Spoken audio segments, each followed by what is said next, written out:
bans are about to begin, and we kick things off very quickly with a Thor ban there from INTZ. And you can see Hapi already opting to get rid of that Terra. They were not looking to go off against the Terra again, so they definitely learned. I love all these bans right now. We see INTZ specifically focusing on Blue Whale again, making sure he doesn't get Thor or Mercury, his comfort picks.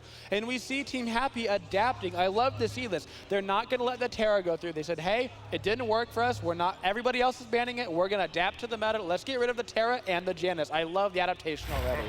And you can see INTZ, I think, picking up a couple of tips from EU and Obey over there.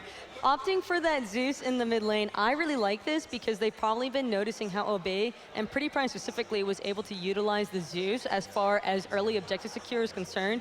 That's a god where if Hapi happened to be on the wrong side of the map even once, you already know that that Gold Fury is going down. INT's mid laner is extremely strong, and so putting him on a god like Zeus gives him the capability to do a ton of damage. Even if you throw out a shell, you just wait to detonate until this shell is over, right? So it's going to be interesting. Very hard to position on Zeus correctly, but if they can protect him, if he can position himself correctly, he's going to output an insane amount of damage.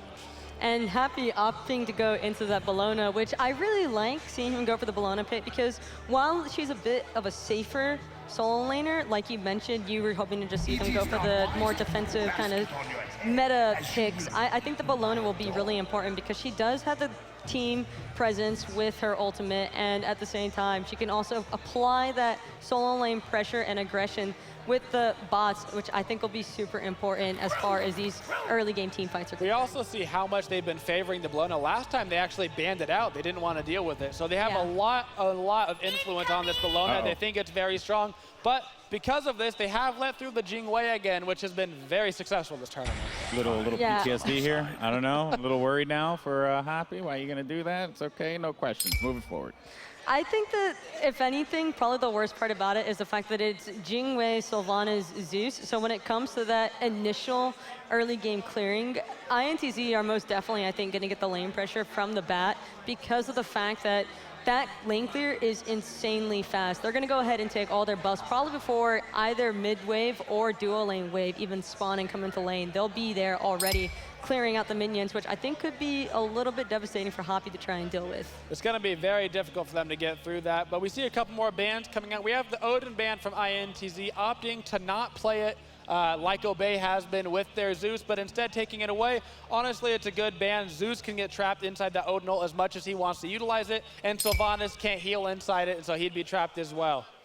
I think for Hapi, an interesting pick that I would like to see them try and go for is probably Bacchus, because of the fact that Sobek was taken away, and Bacchus will provide the healing reduction, which will be really important, I think, for that Sylvanas. Not to mention that Bacchus could also apply pressure onto the Zeus and not necessarily let him get those detonates off. That could be really tragic for Hapi should that Zeus damage actually go off. Yeah, Bacchus provides so much aggression here. We see this Kronos now with the Apollo, meaning that this Kronos is probably going to be in the mid lane, running that Apollo ADC. I would have rather seen the Kronos go ADC and thrown somebody else in the mid lane. Apollo not incredibly strong right now. Not that he's weak, but he can be, his lane clear is just not that strong right now. Ever since the nerf to his lane clear, he hasn't been able to get through it. And compared to a Sylvanas Jingwei, they're going to be under tower the entire game. Yeah, I'm not entirely certain. What I'm thinking is that they're going to try and potentially opt for just some of the global lane split push potential on the Apollo should their team start to fall behind to the early game composition that's coming out from INTZ. So there is a little bit of a sense behind that, in my opinion. But the Circuit pick coming out from INTZ, I think, is going to be incredibly important because that Circuit is really effective against the entire line of Hapi, as well as excellent setup for the rest of INTZ's draft. I like the entirety of INTZ's draft right now. Zeus and Sylvanas pair very well. The Sylvanas Jingwei are going to have great lane clear. Vamana, super safe like we talked about. That Vamana Bellona both going to be very safe solo laners. And I like that they're opting to do that. Meanwhile, we have some strange meta picks over here for Hapi. They did not go standard. They're going to keep their meta because they say our meta's better. It's almost as if they just didn't listen to you, Incan. Almost as if. Well, guys, I know you've been waiting for this game to start up anxiously, and we're going to go ahead and get right into it. It's going to be INTZ versus Hapi, Brazil versus China. Who comes out on top? We're going to go ahead and send it over to our casters. All right, thank you very much, Golden Boy. So, we're seeing a solo Kronos and a Chalk mid, right? It's happening. This is your favorite day. It's Chalk Day. Man, I got a Thanatos, I got a Chalk now. I got Thor solo. That was pretty fun to watch. That was pretty dope. Real talk, though, with this Chalk here. So the Chalk is going to wind up being in the solo lane, or is he?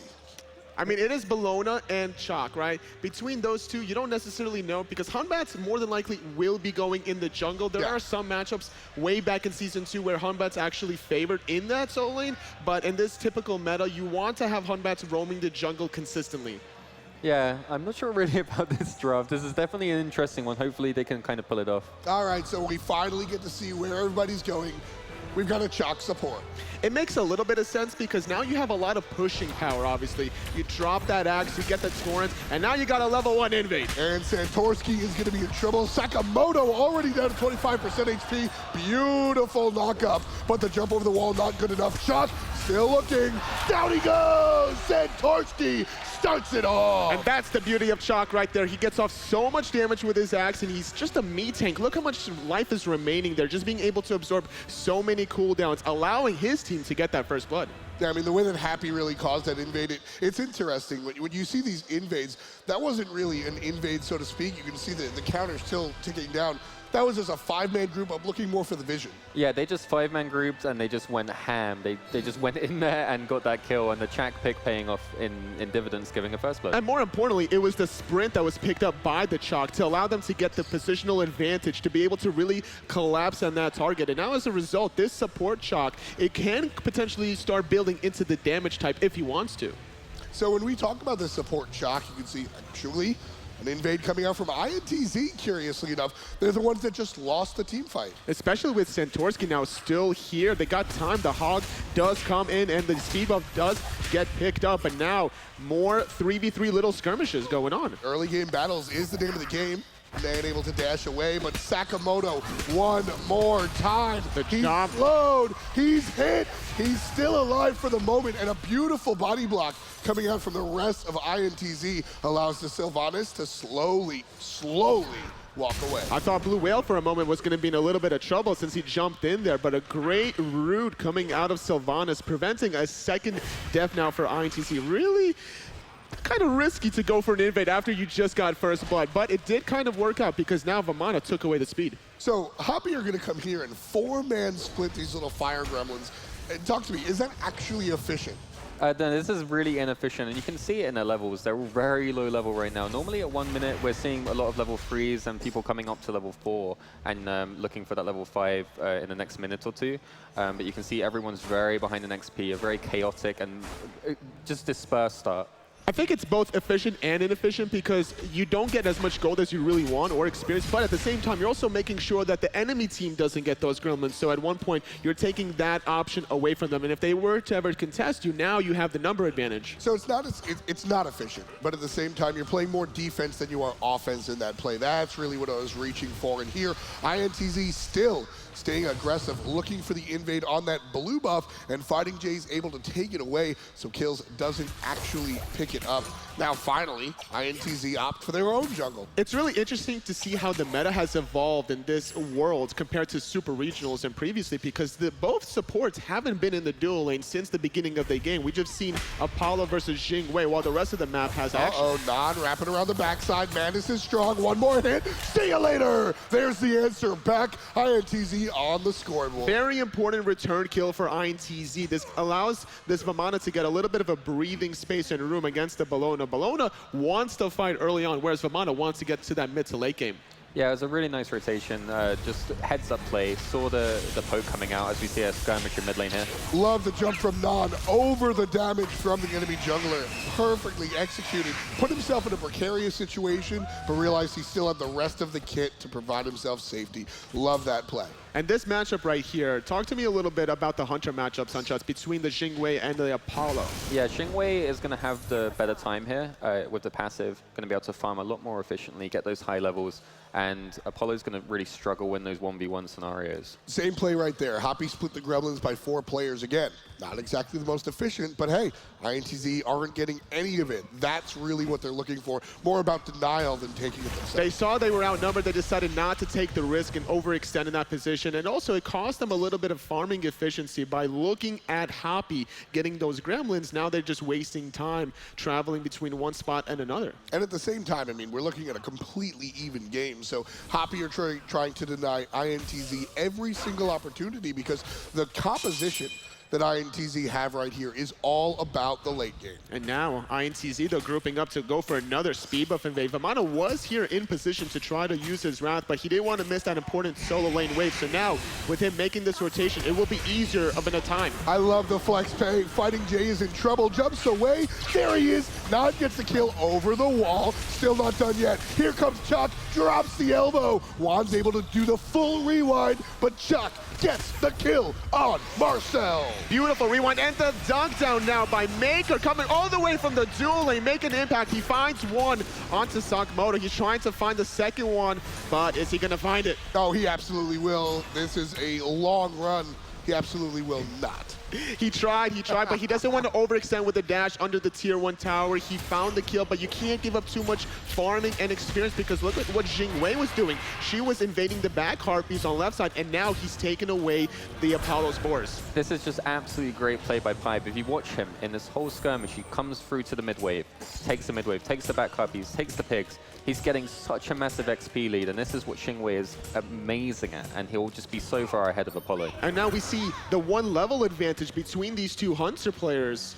It's just amazing to see, like, you take away 2 small camps with a short respawn timers. 3 minutes for Boars, about 1:40 or so for the back Harpies. And off of that now, this little bit of a gold and experience lane. Now he has a little bit of a power spike advantage, being able to finish those Devil Gloves and start building those important stacks, building the physical power, building the lifesteal. And that's really what INTZ are looking for with their in the entirety of their draft. I touched upon it before. It's more about the late game.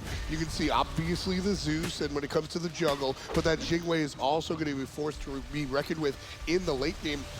Whereas Hapi, a little bit more early game with the Chalk, the Hun Bats. That's why you see such aggressive denial of farm coming out from INTZ. They're doing a good job grouping up together, both of these supports, just making sure they're involved somewhat relatively closer to the action. And it's been working out a little bit more in the favor of Hapi with this Chalk, I would say. The damage right now in the early game will definitely favor him. But as the levels get higher and higher for both of these supports, that's where it's going to start favoring Sylvanas. Yeah, absolutely. Sylvanas gets very strong as the game goes on, and you really want those Guardians when you're going into the late game. You don't really want the Warriors to, as a support, because his kit's just designed better to support your team, you know, with the protections from the hill. Chalk has the damage, Sylvanas has the sustain, but Sylvanas will also have the control in those important team fights. We see a little bit of a poke between these 2 soul laners. We haven't really talked about this matchup quite yet. 2-level disparity between these 2 because of the 2 deaths coming out of Fighting Jay just now hitting level 7. And when it comes down to it, you know, going back to these support selections, I mean, Chalk, he's got the damage, like you said, but forget the individual selection. Think about how support hits the entire composition. You can count the stuns or hard CC on Hapi's team on one hand. It's just not enough peel, I think, for the late game. If INTZ are able to sustain during this early sort of onslaught, which it certainly looks like they are, this one might be all them. Trading out the ultimates, though, between the 2 soul laners. A lot of overextended rotation coming out of Hapi. I'm really surprised that INTZ aren't taking advantage by making a play on the left side of the map. They could be looking for a red buff invade or maybe trying to gank the Apollo. Yeah, you know what? Surcat really should be rotating to Apollo because Apollo does not have purification. Big play here. Here comes the ultimate. The silence on the front line. Love that play because Nod started nonsense on the back, but down goes Marcel's. The counter initiation from Hapi. The pull, though, connects. Only 1 tower shot, though, at the root, but nobody, unfortunately, to follow up. And that was a beautiful rewind coming out of Yuan. He survived the Surcat ultimate just barely. 1 or 2 ticks remaining. But now in the duo lane, Apollo's going to force Jingwei back, but Maker's not done yet. That should be fine. Pipe can skate pretty hard. He's tried. He finds the one through the wall. He still has a dash. Surcat trying to get the dash away. Hunbat's making the jump, finding the kill. Blue Whale absolutely had to show up there. You know, maybe I was wrong about the kill last time around, but that was an escape without the jungle assist.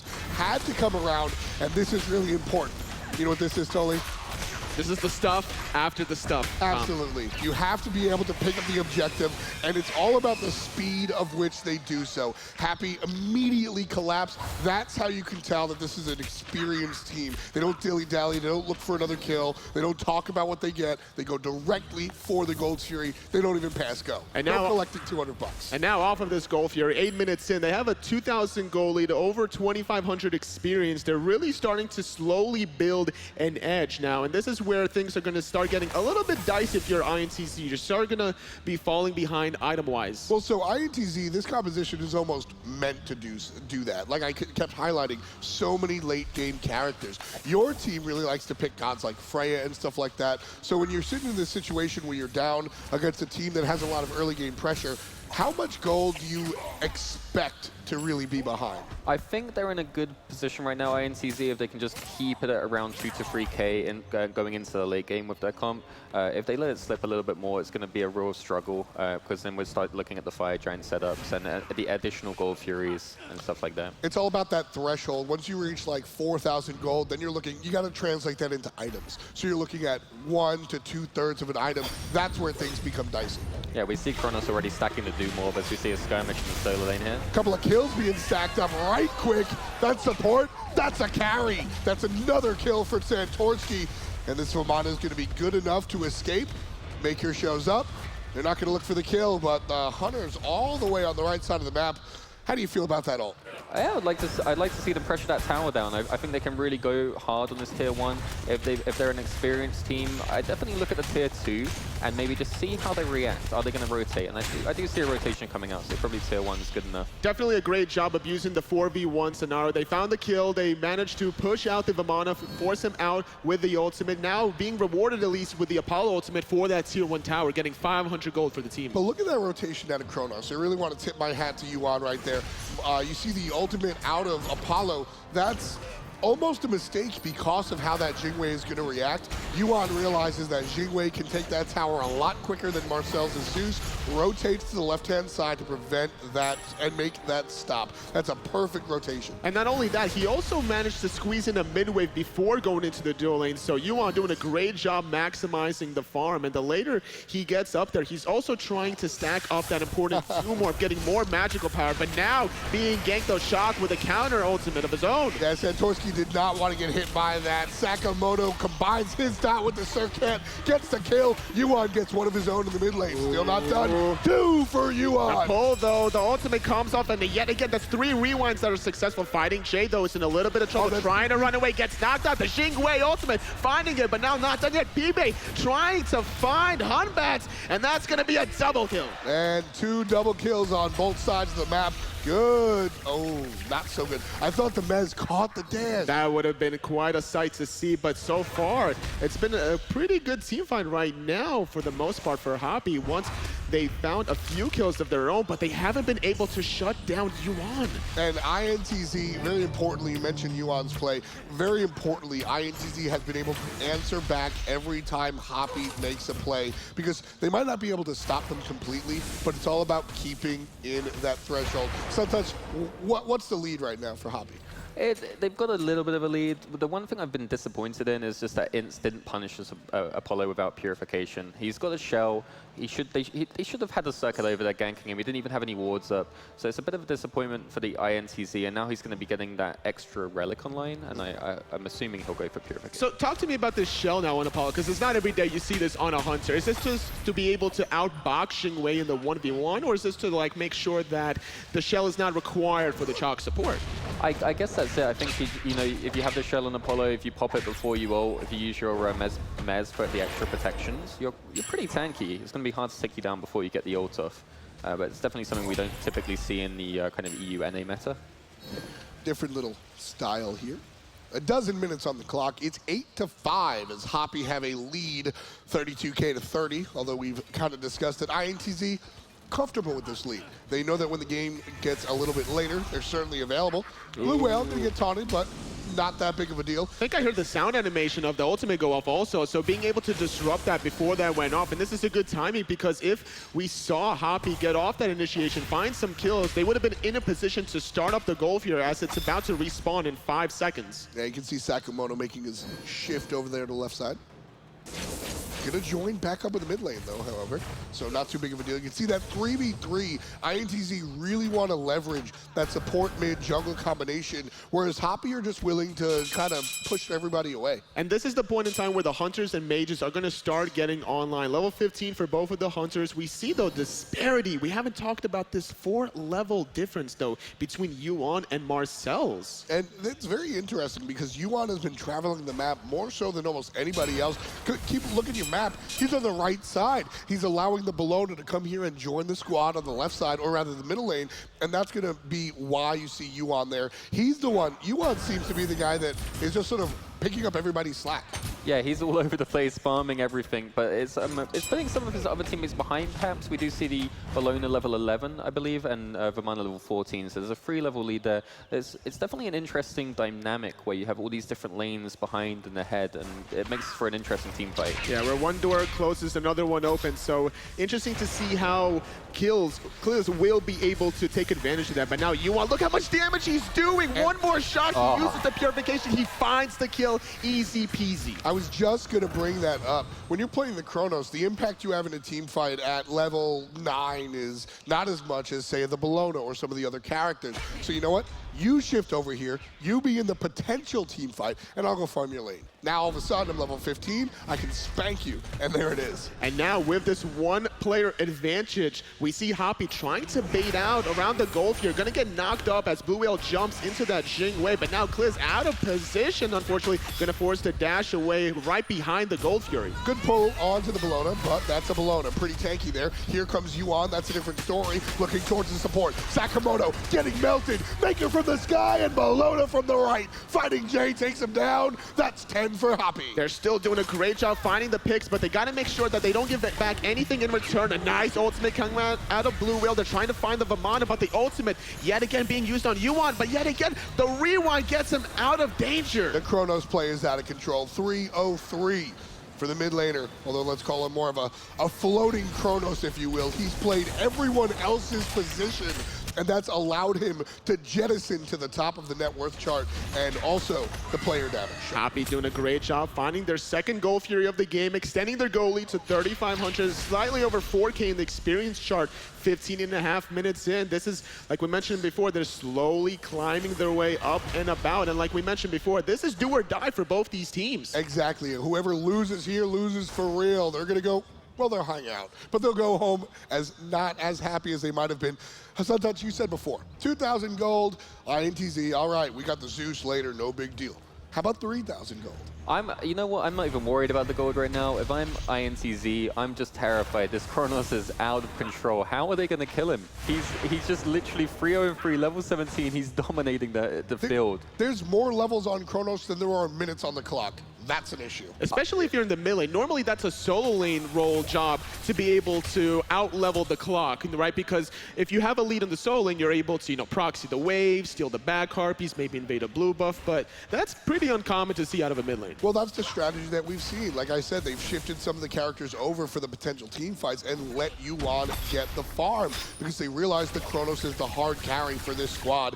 And if INTZ are going to take it to the late game and they have all these threats, you know what? We need a threat of our own, and they're allowing Chronos to do that. And the thing is, though, there is no Sanctuary on the side of Yuan, so if he doesn't have the Purification, they could potentially find the burst damage that they need to be able to lock him down with some chain CC, so we need to see a little bit of a commitment coming on the side of INTZ, but there's not too many options for them, because I'm only seeing Circuit and Sylvanas. Sakamoto, his ultimate forced out defensively. Look at the wraparound. The jungler shows up, but his ultimate is down. Fighting Jay still looking for the support. There it is. Gets the kill. Sakamoto finds another death. That's his fourth, but Blue Whale finishes off Marcel. Nice job being able to get away, but it's going to be Kliz finding the kill. Maker with another one, though. That's 3 for 1. Hapi isn't done yet, though. They want to dive this tier 2 tower, but with that big baby, they're just going to get some pot shots off for now. Fighting Jay, tanking that tower as long as he can to allow Maker to try to get this tier 2 mid, and now finding the baby. You know what? He was looking for the tower. He'll take the kill. There's an aggressive play out of PB. Jay. He's going to wind up on the backside, but tower has crumbled, and the fight's still going on. Fighting Jay barely alive. Yeah, it seemed that Pibe wanted to wrap around, maybe find a kill onto Fighting Jay, at least get something in return in the process, but yet again, Hapi, again, slowly building their lead, finding that 1,500 gold to build off. There wasn't anything slow about that play. They went from a 2K gold lead to a 3K gold lead to doubling that almost to 7,000. Now it's an issue. Yeah, they just swarm from everywhere. You know, we saw them go on the Savannah state. You think he's maybe getting out, someone comes in from behind. You think maybe he's getting out again, Apollo comes from the skies. Yeah. It's just chaos. They're everywhere, just swarming on the support. So you were talking before about the lane clear of Maker and how that was going to be an issue. And I love the way that Hapi has just made that a non-issue by not making him lane. Yeah. They had him fly all over the map and then said, all right, we need someone to lane, so Kronos, go take it. Which is a great thing to do also because of that Doom Arm. It allowed him to always build the stacks whenever he needed to. They have yet to find a single kill on him. It's just crazy. I mean, teleport Kronos, not something we've seen in recent times, but he's utilizing it well, picking up farm all across the map, and the mechanics have been flawless as well. We've got to give him credit to that. His ults have just been on point every time. Do we expect to see any sort of like split push or backdoor potential with this Kronos teleport?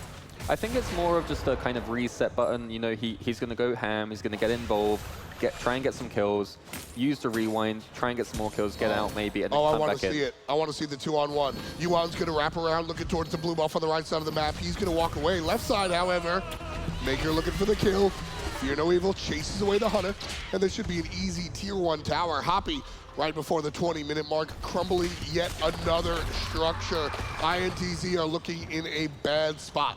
Very bad spot right now as Hapi finds a tier 1 left side. They're going for the tier 2. 3 people here from INTZ, the teleport coming online from Vamana, trying to make a numbers impact, but regrouping around the boards for Hapi. I love the play.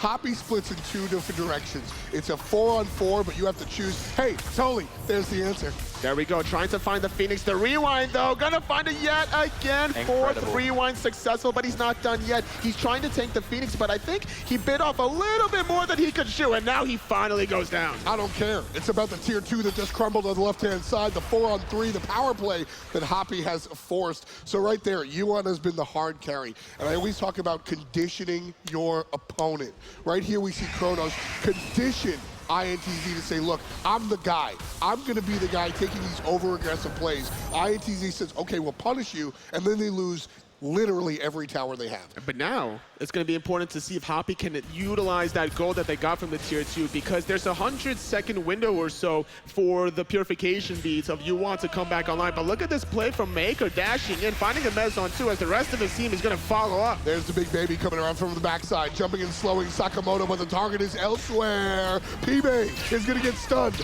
Double from the Bologna. There's a trip outside from the Hunter, and still trouble on the right. Maker picks one up. Sakamoto down for the count. Slows down the Vamana after the dash. That's trouble if Hapi can catch up. Meanwhile, Pibe chased out by Fighting Jay. Basically, that's going to be a 1 for none, but Hapi can't really get anything off of that. I mean, they are positioned right around the goal here, but they're ignoring it. They're going together in towards the mid lane, but Maker dashing in yet again aggressively, trying to find the mez, but not going to catch the dash, and as a result, the Phoenixes are being pushed out. The ability of Hapi to spread the floor has been very interesting. INTZ don't know where to defend. Finally, they realize they have to go to the mid lane, and INTZ are able to chase Hapi off of that Phoenix. So this is really where Hapi has seemed to found themselves stuck. They did a great job of spreading the map thanks to the Kronos to take out the towers. They were able to find some kills. They're jettisoned up to a huge lead, 8,000, give or take. But what do they do now? Because they seem to get stuck at these Phoenixes. Yeah, basically, they seem a little bit excited, and I can't blame them. You know, they're on the big stage looking for their first win, and they're definitely hyped up.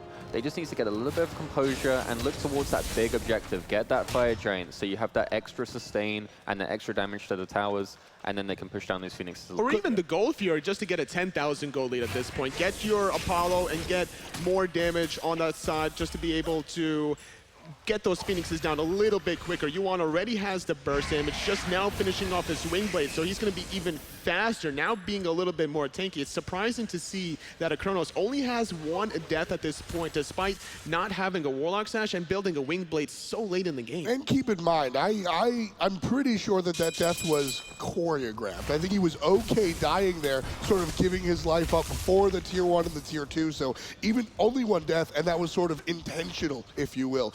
Tactical feeding, as that man likes to call it. I'm very familiar with the tactical feeding from Zap, man, as he likes to make the plays look very good for the big screen, but we'll see how he plays for tomorrow, because the winner of this one will face Eager. I don't know, I've seen you tactical feed in your time. Ymir Solo comes to mind. We're not going to talk about those days with the tactical feeding. Those days are way behind me. 23 minutes into this contest. Keep in mind, loser goes home. This is it. INTZ or Hapi are playing for tomorrow's the chance to actually play tomorrow. And right now, the ball is in Hapi's court, 15-8.